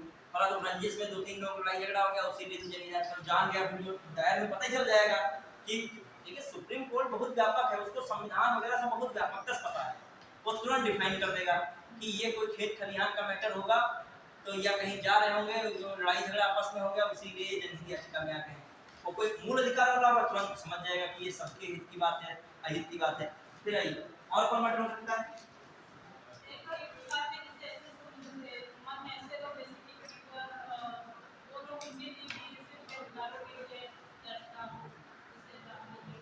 चलिए वो भी हो सकता है। एक लिखेगा विरासत, जो राष्ट्रीय विरासत के स्थानों का रखरखाव संबंधित, वो भी याद रखिएगा, राष्ट्रीय विरासत, विरासत के रखरखाव, तो ये सब जो है मैटर किसमें मिल सकते हैं, ये मैं इसीलिए आपसे बोल, देखो इतने सारे आप लोगों ने लिख डाले, रटोगे भूल जाओगे। इनको समझिए, दिमाग में जब मान लीजिए आए तो किन विषयों को ऐसे गोला बना के आप ऐसे गोले में डिजाइन बना सकते हो। क्लियर, बढ़ाएंगे। अब आइए किन विषयों को नहीं रख सकते, थोड़ा इसको भी दिमाग में रखिएगा। किन विषयों को याचिका के अंतर्गत नहीं रख सकते, समझ पाए कि नहीं? तो सिंपल है, वही सब है भाग जो है। देखिए पर्यावरण हो गया, खाद्य वाला मैटर हो गया, राष्ट्रीय विरासत वाला। इनको देखो राष्ट्रीय विरासत है इंपॉर्टेंट, जैसे लोग वैसे शब्द नहीं होते हैं जो दिमाग नहीं जाता है। राष्ट्रीय विरासत इंपॉर्टेंट, खाद्य वाला इंपॉर्टेंट, पर्यावरण वाला इंपॉर्टेंट, महिला और समाज के कमजोर वर्ग है वो इंपॉर्टेंट हो गया, प्लस जो आश्रित जो उपेक्षित बच्चे, अनाथ बच्चे, उनके लिए इंपॉर्टेंट, दंगा पीड़ित लोग हैं, और क्या आपका है जो श्रमिक हैं उनके लिए भी इंपॉर्टेंट है, ये बंधुआ मजदूर हैं उनके लिए भी इंपॉर्टेंट है। और मैंने कहा उपेक्षित बच्चे तो हो ही गए शुरू में। अब देखिए कौन से विषय हैं जिन पर जनहित याचिका नहीं दी जा सकती है, ये सुप्रीम कोर्ट डिफाइन कर रहा है, इन पर कार्रवाई करना उचित नहीं। कौन विषय नहीं, कौन विषय नहीं है?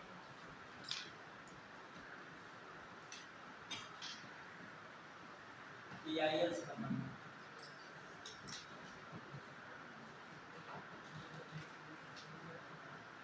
कौन विषय नहीं, बताइए। पहला हमने कौन बताया था? किराएदार मकान मालिक का मैटर तो चल रहा है, ठीक है। और मैंने कौन बताया था? किराएदार मकान मालिक हो गए, और क्या हो सकता है? हाँ, जो है कह सकते हो केंद्र सरकार, राज्य सरकार के विभागों के विरुद्ध शिकायत संबंधी जनहित याचिका, शिकायत संबंधी जनहित याचिका ये नहीं हो सकती। जनहित याचिका ये नहीं संभव है। फिर और बताइए कौन सी और हो सकती है? और हाँ, सेवा के मामले में, सेवा में पेंशन व ग्रेजुटी,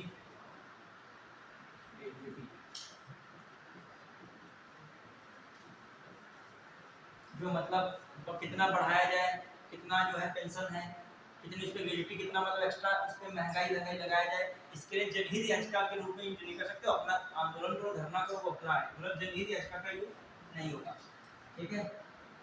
और ये सब इसमें, ये मामले में कौन है? इस मामले में मुख्यतः क्या नहीं रखा गया है?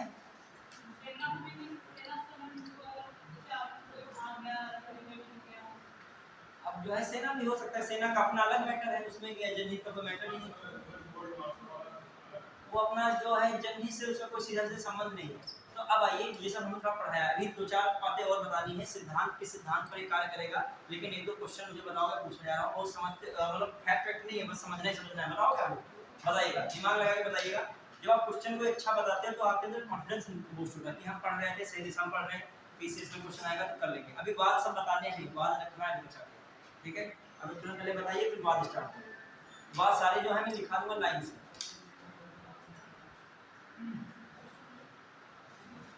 जैसे क्वेश्चन है, बताइएगा आप लोग, जनहित याचिका, ये हटा इसको, प्लेन करें। पेंशन व ग्रेजुटी, जो मतलब सैलरी में बढ़ने की चीजें होती है, पेंशन भी बढ़ती रहती है, पता है? पेंशन में भी ये डीए लग रहा है, महंगाई लग रहा है, पेंशन भी जैसे मान लीजिए 30,000, पेंशन भी आगे बढ़ेगी। जिसकी पेंशन वाले कम है तो समय के साथ क्या सैलरी नहीं बढ़ती, क्या बढ़ेगी? पेंशन भी बढ़ती। देखा होगा जो 90 के ज्यादा पार निकले कुछ पेंशन ज्यादा जंप कर जाती है, जैसा भी 100 के पास निकले कुछ और पेंशन बढ़ जाती है। लेकिन जो है ये होता है, बुजुर्गों से आप बात कीजिए, वो बताते हैं कुछ इसका भी क्राइटेरिया होता है, तो वो उनके अंदर जीने की इच्छा शक्ति बढ़ जाती है, ठीक है। लेकिन अब नहीं हो रहा, पेंशन की तो व्यवस्था ही है, बातें खत्म है। अब पेंशन चक्कर में उनको मान सम्मान बहुत मिलता भी है, ठीक है। एक आध तो उनके लिए, एक दो तो उनके लगा ही रहता है परिवार में, और एक दो तो क्या पेंशन नहीं भी तब भी बुजुर्ग को मानना चाहिए। हाँ देखिए, ध्यान दीजिए, जनहित याचिका के महत्व के संबंध में विचार कीजिए। इसमें ऑप्शन तो पहले बता दे रहा हूँ, ऑप्शन क्या है? 1 2 1 3 और क्या है 3 2 और क्या है ऑल। समझ रहा है? पहला पॉइंट लिखा है 1 2 3, जब 3 है तो 3 ही रहेंगे ऑप्शन बताना है। पहला लिखा स्टेटमेंट क्या है, जनहित याचिका के महत्व के संबंध पर विचार करें। किसके महत्व पर? जनहित याचिका। पहला स्टेटमेंट लिखा, जनहित याचिका सामाजिक परिवर्तन और कानून के शासन को बनाए रखने, ठीक है, सामाजिक परिवर्तन तथा कानून के शासन को बनाए रखने तथा कानून एवं न्याय के बीच संतुलन को तीव्र गति देना एक महत्वपूर्ण साधन है। तीव्र गति देने का एक महत्वपूर्ण साधन है। फिर से समझिएगा, जनहित याचिका सामाजिक परिवर्तन एवं कानून के शासन को बनाए रखना, कानून के शासन की रक्षा करता है कि नहीं करता है? आप वो जो स्टेटमेंट लिखा है फर्जी का, वो एकेडमिक नहीं लिखा है, वो इसे सोचो कि लिखा है, ये पॉइंट क्वेश्चन में बनेगा जाके, ठीक है। हाँ, फिर देखिए, जनहित याचिका सामाजिक परिवर्तन, सामाजिक न्याय दिलाता है कि नहीं दिलाता है? और सामाजिक न्याय दिलाएगा तो परिवर्तन होगा कि नहीं होगा? ठीक है, तो क्या है, जनहित याचिका सामाजिक परिवर्तन और कानून के शासन को बनाए रखने तथा कानून एवं न्याय के बीच, कानून एवं न्याय के बीच संतुलन को तीव्र गति देने का एक महत्वपूर्ण साधन है। अच्छा समझिए, न्यायिक सक्रियता क्या है? एक न्यायिक गतिशीलता नहीं है, सक्रिय व्यक्ति क्या माना जाएगा? तो न्यायिक सक्रियता का दूसरा नाम क्या है? न्यायिक गतिशीलता। और न्यायिक गतिशीलता का साधन कौन है? तो ये भी तो सक्रिय रहेगा, गतिमान रहेगा कि नहीं? ये भी क्या संयम वाला रहेगा क्या? तो ये वाली बात क्या हो रही है? कानून एवं न्याय के बीच संतुलन को तीव्र गति देने का एक महत्वपूर्ण साधन है। तो बताइए साधन है कि नहीं? फिर आइए अगला स्टेटमेंट, जनहित याचिकाओं का मूल उद्देश्य गरीबों और हाशिए के वर्गों के लिए न्याय को सुलभ या न्याय संगत बनाना है। यह सभी के लिए न्याय की पहुंच का लोकतांत्रिकरण करता है। अब देखो सारी बातें तो पॉजिटिव ही लग रही हैं इसमें, क्लियर। फिर आइए 1 और 2 हो गए पक्का, अभी किसका है? अभी तीसरा तो बाकी है ना।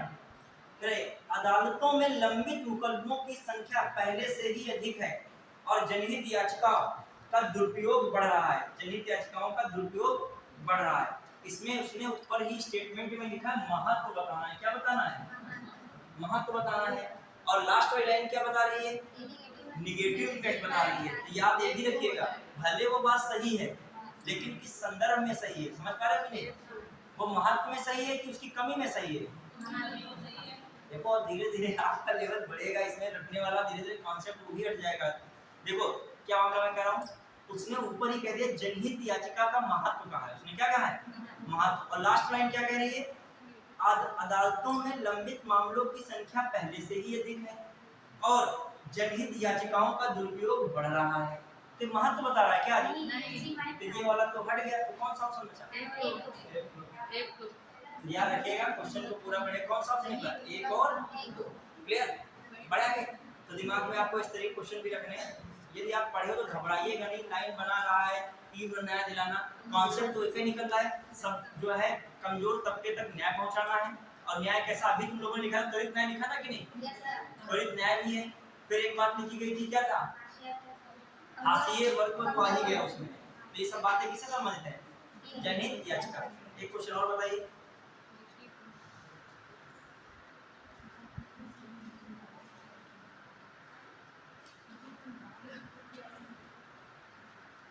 आगे अच्छी होगी तो अगला क्वेश्चन आएगा ही।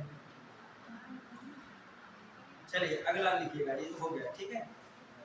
अगला लिखिएगा क्वेश्चन। अब बाद में मेंस में आया था, मेंस का भी कोई मतलब नहीं, लिखवा देंगे, बड़ा सा है जो पहले समझ ले, फिर मेंस का भी लिखवा देंगे। क्वेश्चन यूपीएससी में आता है जिससे जनहित याचिका। अच्छा, न्यायिक सक्रियता से 2022 में है। न्यायिक सक्रियता क्या समझते हैं वो आप जो मेंस लिखना चाहिएगा तो आप अपने आप न्यायिक सक्रियता के बारे में लिखिएगा। जो मैंने पढ़ाया है उसको आप लिख कैसे पाते हो? लिख पता ही नहीं होगा तो लिखोगे क्या? आप न्यायिक सक्रियता पता तो है, आप लिख सकते हो। आप डालिएगा अगला पॉइंट है इसमें वाद, जो भी से संबंधित कौन है वाद? सबसे पहला वाला वाद मतलब केस। कौन कौन केस हो रहे हैं? पहला कौन सा बात बताता है उसको लिख लीजिएगा साथ में। पहला वाला बात कौन था? सबसे पहला देखो यार का हुसैनारा जाओगे भूल, हुसैन याद रहता है ना? हुसैन याद रहते हैं तो हुसैनारा लिख लेगा। हुसैनारा पूरा बना दीजिएगा। ठीक ठीक, हुसैनारा बना।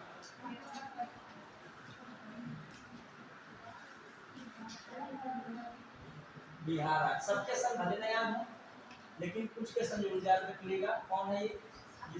इसका समय याद रखिएगा, पहला मामला है 1979 का, ठीक है। इसमें मामला क्या हो रहा था, लिखिएगा इसमें लिख लो विचाराधीन कैदी, विचाराधीन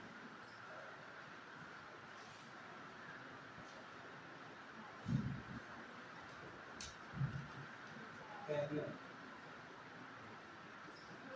से संबंधित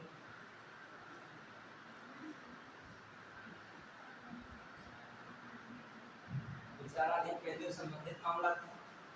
फिर इसमें कैदियों को जो सजा मिलती, को जो भी सजा मिलती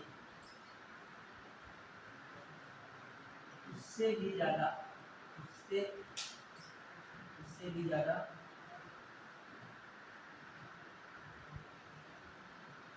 कैद के रूप में, कैद के रूप में सजा काट चुके थे, सजा काट चुके थे।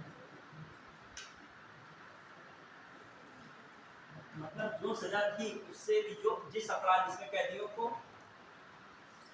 जो भी सजा मिलती, अपराध संबंधित जो भी सजा मिलती, अपराध के लिए जो भी सजा मिलती उससे भी ज्यादा कैद के रूप में वो क्या कर सकते थे, सजा प्राप्त कर चुके थे। तो इस मामले में क्या है, वकील ने इस मामले को, इस मामले से संबंधित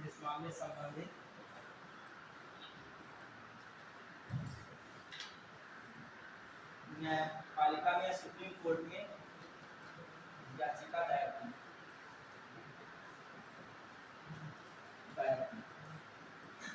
ठीक है। फिर जो देखा जाए, यह PIL पूर्ण PIL संबंधित पहली याचिका है, पूर्ण PIL संबंधित क्या है, संबंधित पहली याचिका,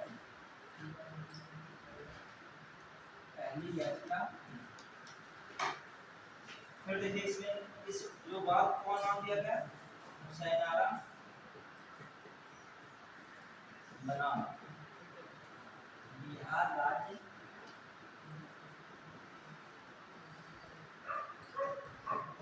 के नाम से यह याचिका डाली गई। ठीक है।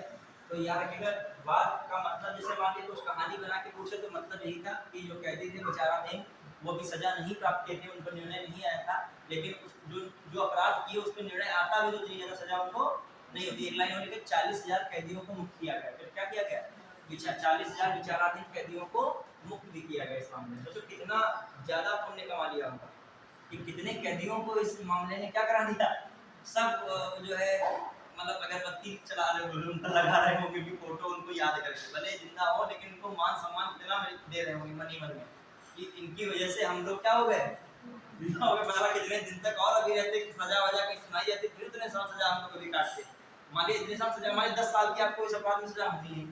अब कोर्ट के पास इतने पेंडिंग केस हैं, आप 7-8 साल सजा मान लीजिए ऐसे काट डाले हैं कि मतलब अभी निर्णय ही नहीं आ पाया, फिर और 2-4 साल काट दिए गए, और फिर माने निर्णय आया तो सजा पाए, फिर 10 साल और सजा हो जाएगी। फिर तो आपको अभी आपने तो क्या किया है, अभी तो विचार में थे कि कैदी है वाकई में, कैदी जो मतलब विचाराधीन थे, अभी अपराधी हैं कि नहीं है। अच्छा, इसका मतलब ये निकलता है कि जेल में जो भी कैदी होता है, हर कैदी अपराधी नहीं है। समझ पाए कि नहीं?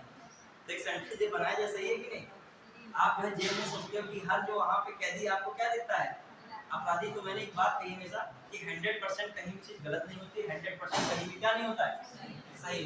तो इस आधार पे देख लो, जेल में भी 100% लोग क्या है, गलत है क्या, नहीं, क्लियर। लेकिन वो धीरे धीरे गलत हो जाते हैं, एक प्रभाव होता है। जब आप बढ़िया लोगों में रहोगे क्या हो जाएगा, और जो वहाँ पर स्मगलर के साथ बैठे तो धीमे धीमे तुमको भी इसको पूरा बता देगा, ठीक है। और ये कहीं ना कहीं अपराधीकरण में किसका योगदान हो गया, इस गवर्नेंस का। गवर्नेंस को समझ रहे हो, पूरी इस व्यवस्था का। एक सामान्य कोई व्यक्ति गया, देखा होगा बहुत फिल्मों में भी आपने देखा होगा, इसी से समझिए एक फिल्म में शायद आपको देखा है जॉन इब्राहिम की, कौन सी मूवी है, शूट आउट एट बटाला, कौन सी है, कोई है मूवी, उसमें क्या रहता है, पढ़ने वाला लड़का होता है, बीए में अच्छा रैंक का होता है, उसको गलत तरीके से क्या किया जाता है, शायद उसकी बहन इत्यादि को परेशान किया जाता है, तो वो उस गुंडे को मार तोड़ देता है। अब ये काम उसको मारना तोड़ना पुलिस व्यवस्था का था, किसका था काम, उसने अपने हाथों में कानून लिया। अब हाथों में कानून लिया, अब कहाँ पहुंच गया, जेल में। पिताजी मान लीजिए नहीं छुड़ा पाए, सामान्य पृष्ठभूमि का हुआ, तो क्या होगा, अब कहेगा हम हाथ पैर ही सबके तोड़ेंगे। बाकी जब व्यवस्था ऐसी है तो अब देखिए, ये उसको गलत तरीके कौन ले गया, शासन ले गया। शासन का मतलब गवर्नेंस ले गया, कौन ले गया, जो बीच में जिनकी जरूरत थी, पुलिस की जरूरत थी, न्यायपालिका की जरूरत थी, उन लोगों ने साथ छोड़ दिया, तो व्यक्ति को क्या हो गया, क्या हो गया। चलिए आइए, फिर ये हो गया मामला। अगला देखिए, अगला कौन सा बात है, एक और है 1980 में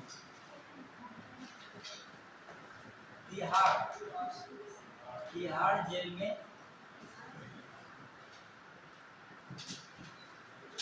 बंद कैदियों में से, तिहाड़ जेल में बंद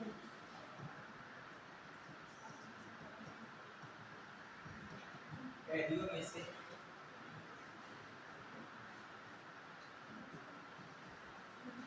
कैदी ने शारीरिक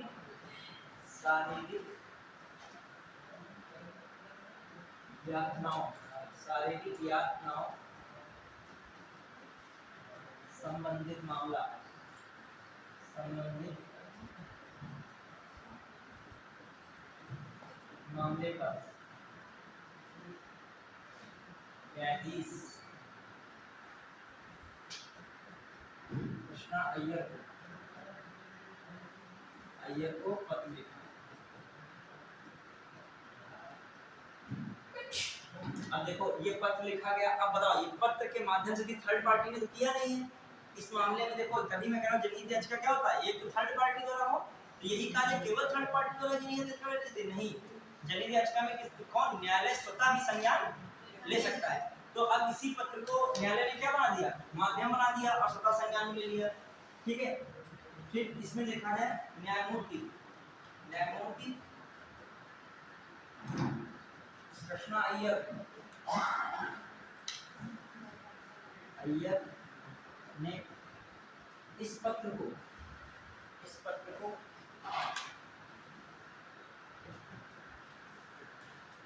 याचिका रूप में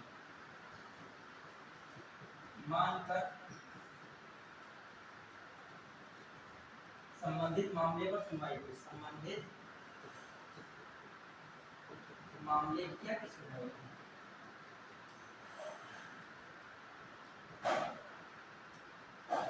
जो अंग्रेजों के समय था जो सुशासन या गवर्नेंस, वो क्या था, जो अंग्रेज पुलिस अधिकारी थे, अंग्रेजों की प्रशासन व्यवस्था थी, अंग्रेजों के प्रति मतलब ब्रिटिश सरकार के प्रति केवल जिम्मेदार थी, भारतीय जनता के प्रति नहीं थी। जो आज का गवर्नेंस है वो जिम्मेदार है खासकर किसके लिए, भारत के नागरिकों के लिए। तो उस समय भी गवर्नेंस उनकी थी, लेकिन उस गवर्नेंस में क्या था, जो भी राजस्व वसूली करना है, जो भी लक्ष्य है, वो सब किसके लिए जिम्मेदार है, ब्रिटिश सरकार।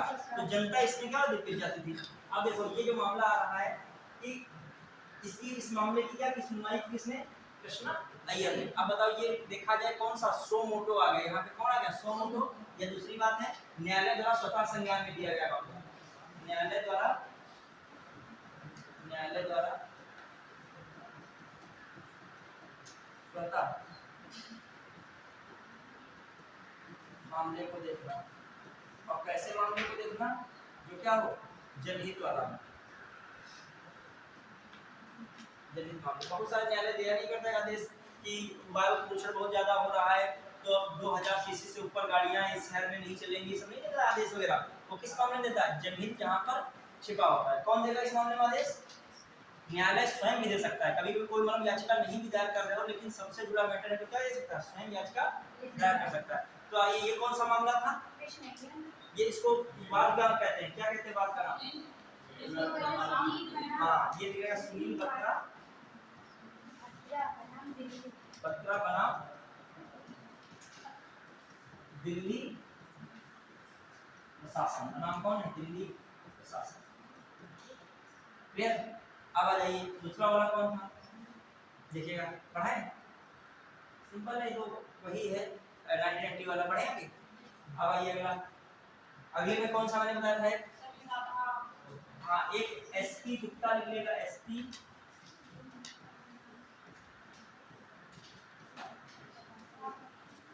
गुप्ता का नाम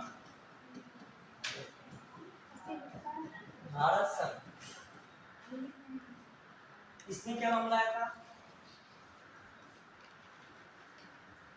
सार्वजनिक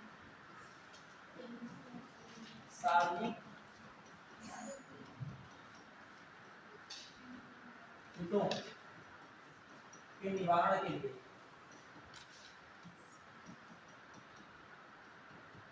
supreme court and high court क्या है,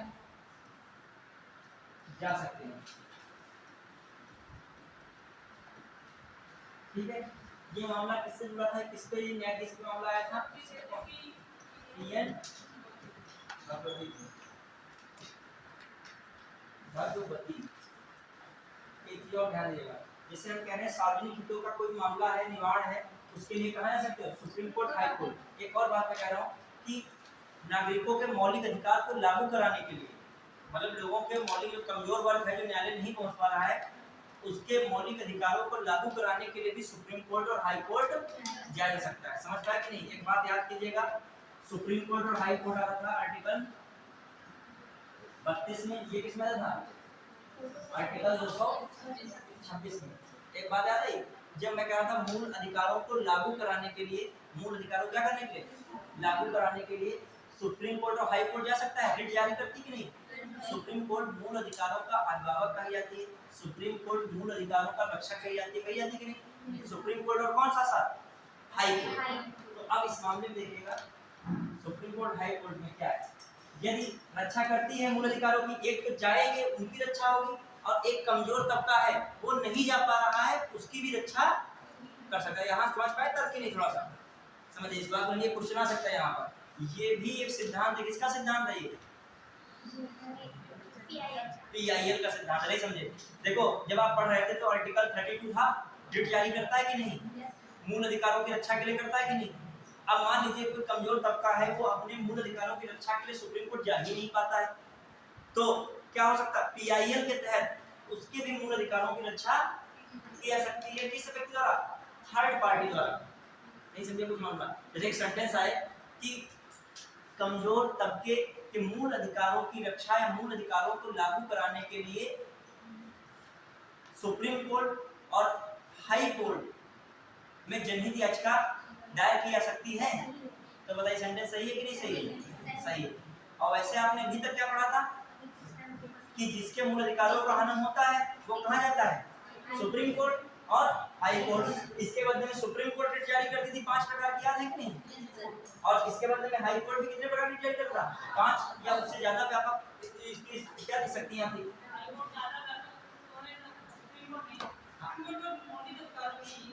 जी सही बात है, ये हमने एक क्वेश्चन किया था। अब ठीक प्रयास सब लोग अपना करो, क्लास में एनवायरनमेंट ऐसा होना चाहिए कि सब लोग बताया करो, ठीक है? और गलत और सही तो एक दूसरा है। जैसे मान लीजिए फैमिली में हो, क्या हर टाइम जो सब सोच समझ के बोलते हो?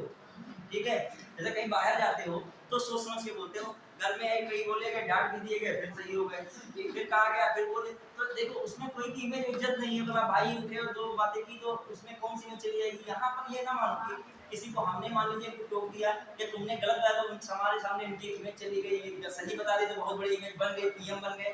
ऐसा नहीं है, सब यहाँ पे लेकिन बताया प्रयास करो, सब लोग करा करो। जैसे ये है अकेले जिम्मेदारी संभाले हुए हैं, थोड़ा बहुत साथ बीच में सबके दे देते हैं, तुम लोगों को भी साथ देना है इसमें सबको देना है, आगे बता वो तो पढ़ाई के लिए बोलोगे। जैसे मैंने पूछा, अब मूल अधिकार की रिट जारी की जाती है किसमें? 32 तो समझे। जैसे कोई भी स्टूडेंट बोलता है, अच्छा बताता है, तो जनरल थ्योरी में ये ना बताया करो कि जो है वो बहुत बोलते हैं तो बेचारा बोलना बंद कर देगा, फिर आप भी चरचोड़ी को बोलते थे, कान में हमारे जाता ही था, ठीक है? तो इसमें मतलब पता है कि सब लोग हेल्दी मार्केट।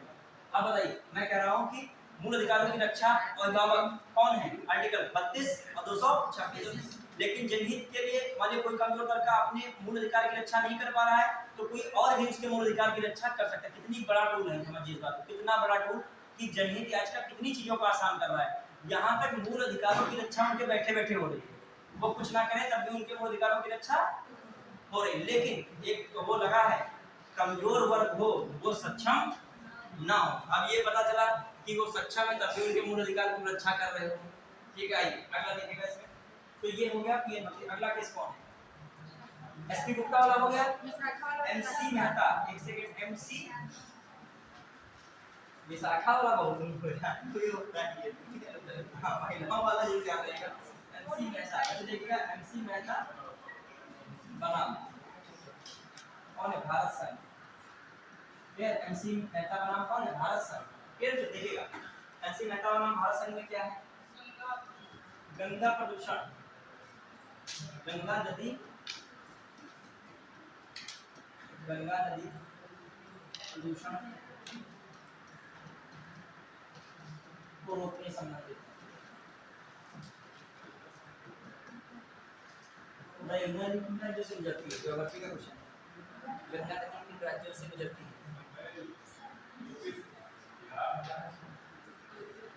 गंगा नदी कहाँ से गुजरती है?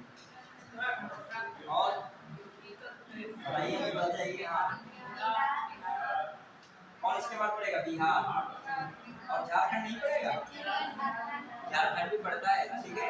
और वेस्ट बंगाल जो नहीं, जो ध्यान होगा उसीलिए तो हमने लिखा कि झारखंडी के लिए लिखा था, बाकी तो हमें पता था, तुम लोगों को सब ये पता होगा। चलिए अब आइए, तो एक गंगा नदी देखा जाए। हाँ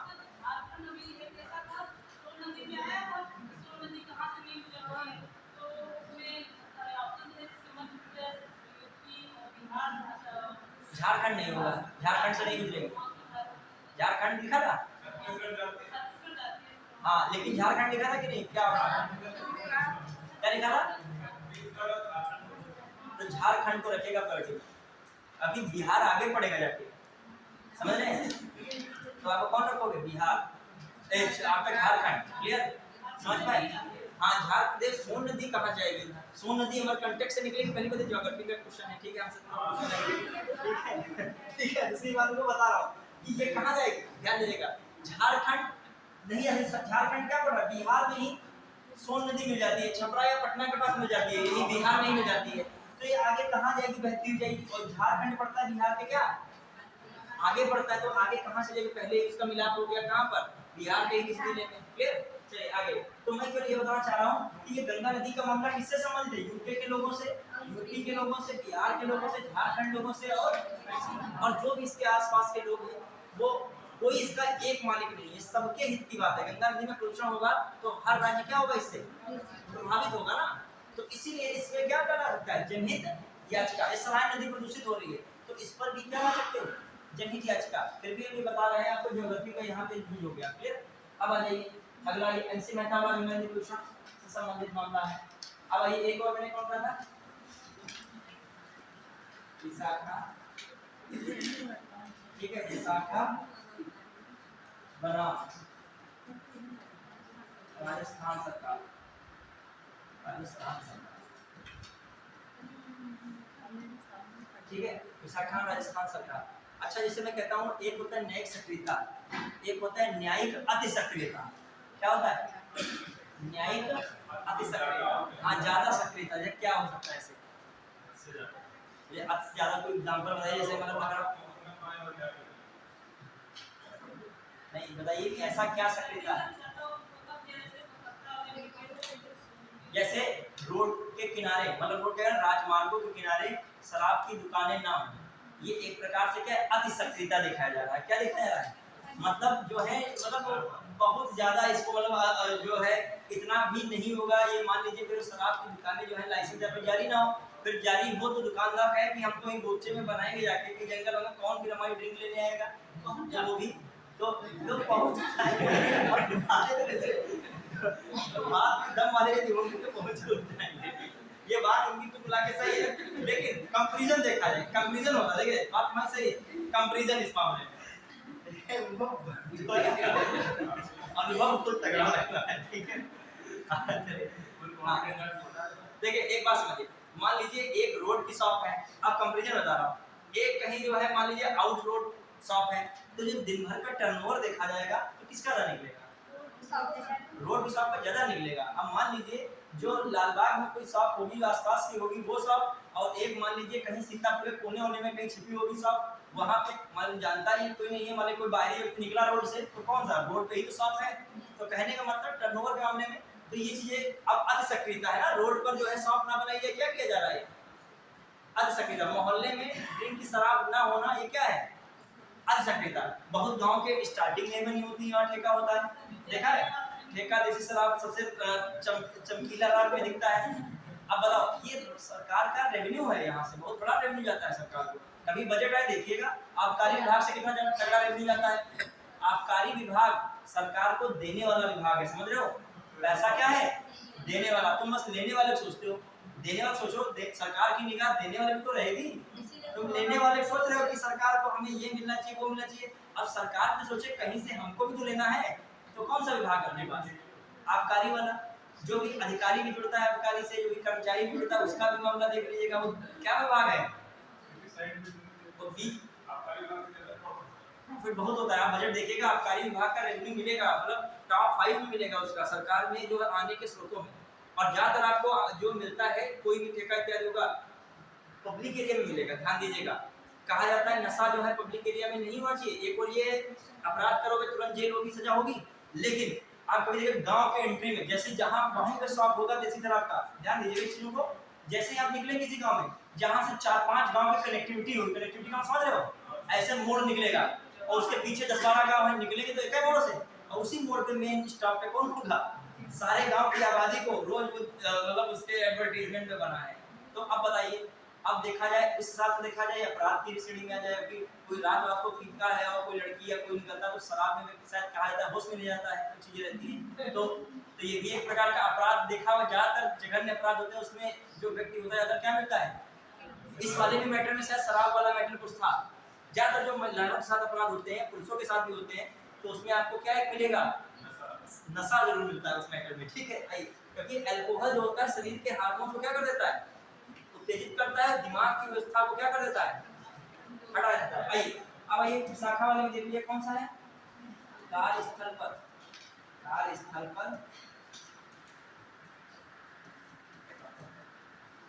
यौन उत्पीड़न, कार्यस्थल पर यौन उत्पीड़न को रोकने की व्यवस्था करना। अच्छा ये तो सक्रिय वाला नहीं है, ये तो न्यायिक सक्रियता में ही आएगा, सक्रिय तो नहीं है यहाँ पे। अब आइए विशाखा गाइडलाइन 1997 बनी, कानून 2013 में बना है इस पर, तो विशाखा गाइडलाइन अलग गया है, उसको याद रखिएगा। विशाखा गाइडलाइन विशाखा गाइडलाइन का बनी जो है 1997 में, और इस पर संबंधित एक कानून आया था, ये है कानून आया था महिलाओं संबंधित, जो कार्यस्थल पर महिलाओं के कार्यस्थल पर सुरक्षा,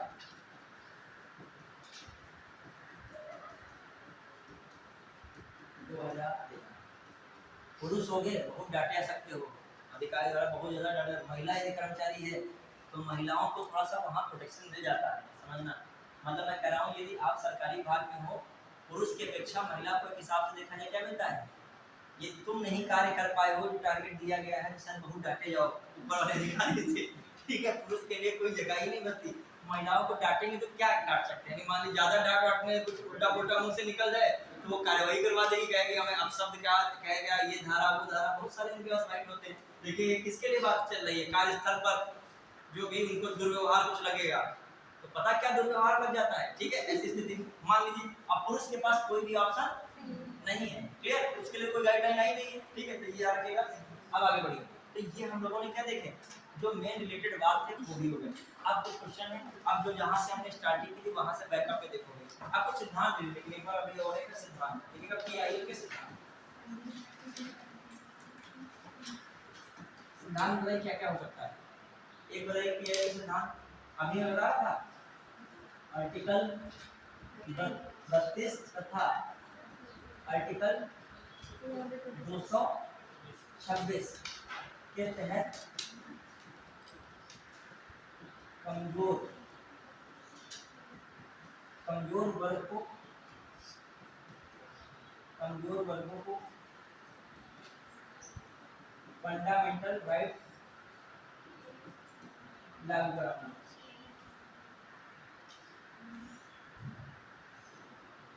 लागू कराना, ठीक है। आर्टिकल 32 और आर्टिकल 226 इसमें सुप्रीम,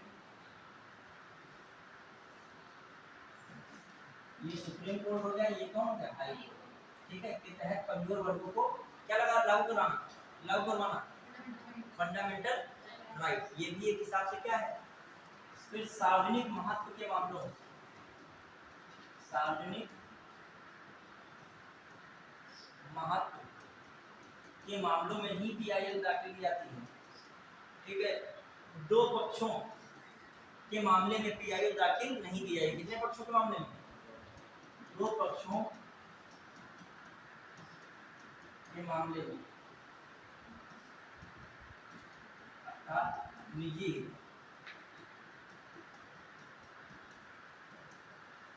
हित में लागू पीआईएल नहीं होगी। पीआईएल का सिद्धांत दो पक्षों के बीच नहीं होगा, हमेशा क्या होना चाहिए, सार्वजनिक हित छिपा होना चाहिए, ठीक है। तो ये भी नहीं। फिर और पीआईएल के लिए त्वरित सुनवाई के लिए पीआईएल का उपयोग नहीं हो सकता है। त्वरित सुनवाई के लिए high court and supreme court में त्वरित सुनवाई के लिए पीआईएल नहीं हो सकती, ठीक है। तो त्वरित सुनवाई के लिए क्या हो सकता है, पीआईएल नहीं। क्लियर। तो ये सब क्या है, पीआईएल के लगभग क्या मान के चलोगे, सिद्धांत। और आइए आर्टिकल 14 तथा आर्टिकल 21 का उल्लंघन होने पर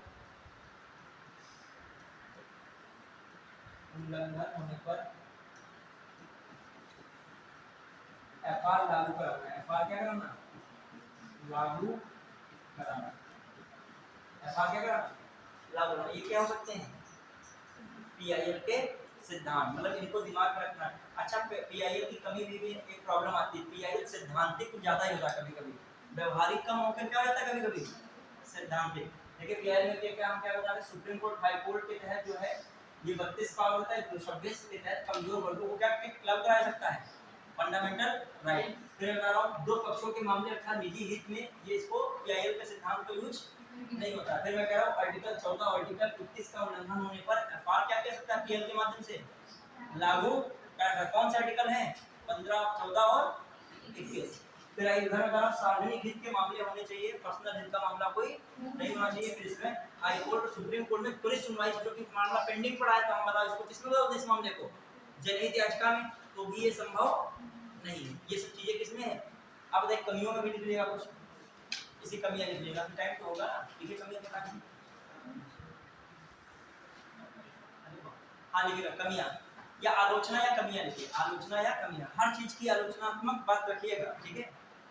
हाँ आलोचनात्मक कमी बताइएगा। पहला पॉइंट है क्या हो सकता है, न्यायालय में पहले से ही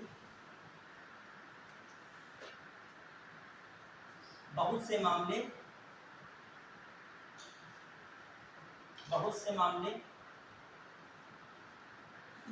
विचाराधीन है, बहुत से मामले विचाराधीन है। पीआईएल के कारण न्यायालय पे और बोझ बढ़ा है, पीआईएल के कारण न्यायालय पर और बोझ बढ़ा है, पीआईएल के कारण न्यायालय पे और बोझ बढ़ा है। तो ये क्या हो गई, इसकी कमी हो गई या आलोचना हो गई एक प्रकार से। फिर दूसरा पीआईएल में क्या है बताइए, पीआईएल के द्वारा पीआईएल के अधिकांश प्रयोग से न्यायपालिका का कार्यपालिका और विधायिका में हस्तक्षेप बढ़ा है। न्यायपालिका का कार्यपालिका और विधायिका में हस्तक्षेप बढ़ा है। समझ पाए, इससे शुरू में समझाया था मैंने, समझ पाया कि नहीं। कोई मान लीजिए कानून सरकार को लागू करना है, लागू नहीं कर पाए तो न्यायपालिका आदेश देता है ये होना चाहिए, तो एक हिसाब से क्या हो गया, कार्यपालिका में इंटरफेयर। ये चीज सही, जो लोकतंत्र के लिए सही नहीं है, जो लोकतांत्रिक व्यवस्था के लिए उचित नहीं है, जो लोकतांत्रिक व्यवस्था के लिए उचित नहीं है। मैंने क्या बोला, कार्यपालिका और विधायिका में न्यायपालिका का क्या हो गया, हस्तक्षेप बढ़ा है। समझ पाए कि नहीं, जो उचित लोकतांत्रिक व्यवस्था के लिए उचित नहीं है। तो एक और पॉइंट लिखा, पीआईएल का सैद्धांतिक होना भी बाधक है, न्याय में बाधक है। पीआईएल का सैद्धांतिक होना भी कहीं कहीं बाधक है, कहीं कहीं न्याय में बाधक है। पीआईएल का सैद्धांतिक होना भी कहीं कहीं न्याय में बाधक है। तो अब बताइए पीआईएल के बारे में समझ पाए कि नहीं। तो अब यदि आया कि जनहित याचिका से आप क्या समझते हैं, जनहित याचिका के बारे में समझाइए, तो आप समझा सकते हो कि नहीं। पूरा दिमाग से कुछ रिलैक्स करा दे, कोई नहीं है, सुकून से ये लगे कि हमने कोई दिमाग पे बोझ डाला ही नहीं, रिलैक्स। स्टार्टिंग सबसे पहले क्या करनी है पीआईएल के बारे में, पहले बता देना है पीआईएल की अवधारणा। ठीक है, बढ़िया बता देना पीआईएल की अवधारणा अमेरिका में सर्वप्रथम आई। बताना चाहना 1960 में ब्रैकेट लिखना चालू लिख देना, ये 1960 में सर्वप्रथम पीआईएल की अवधारणा अमेरिका में आई, या अमेरिका में इस अवधारणा की उत्पत्ति हुई। फिर सेकंड बात, भारत में 1980 के दशक में पीआईएल की अवधारणा आई, और पीआईएल के प्रवर्तक के रूप में पीएन भगवती और कृष्णा अय्यर को जाना जाता है, जबकि कपिला हिंदू रानी को पीआईएल की मां कहा जाता है। ये बता दीजिए आप समरी में। फिर एक लिखेगा, मतलब मेन काले पेन से कॉमा लगा के, एक मेन है सार्वजनिक हितों की सुरक्षा के लिए मुकदमा दायर करना ही पीआईएल है, ऐसे तरीके से।